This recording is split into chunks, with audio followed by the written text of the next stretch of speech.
dérivés, l'auteur peut récupérer ses droits. Mais à partir du moment où on est dans le numérique, on est dans une sphère beaucoup plus floue, où, comme disait Morvan, on a entendu aussi beaucoup de choses, comme dans la musique, c'est-à-dire que tout le monde a l'impression que tout est possible et que l'éditeur est juste là pour flouer l'auteur. Donc, c'est aussi cette relation qui est difficile. C'est une relation de confiance où quand on rentre effectivement dans la négociation des droits avec un auteur, dès qu'on arrive sur le numérique, mais c'est la croix et la bannière, quoi. Tout le monde a l'impression que voilà, on peut tout faire, donc on a besoin de personne d'autre. C'est un peu compliqué par rapport à ce qui existait jusqu'à présent dans tout ce qui était droit et numérique. Vous avez le même problème dans la musique. On avait la dernière conférence, c'était exprimé.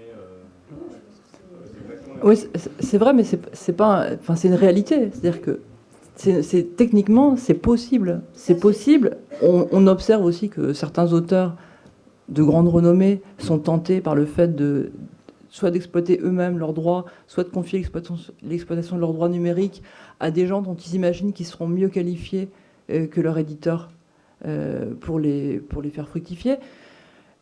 C'est un défi qui est lancé aux éditeurs. Je veux dire, c'est quand on va négocier un contrat numérique avec un auteur, on doit lui faire une promesse.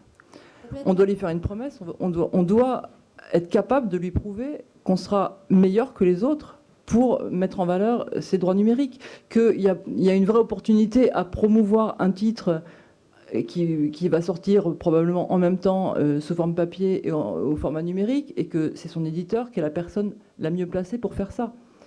Après, il faut tenir sa promesse. Et c'est tout le travail qui est en cours dans les maisons d'édition. C'est d'être capable de ne pas donner envie à nos auteurs d'aller porter leurs droits ailleurs, les auteurs que nous avons déjà.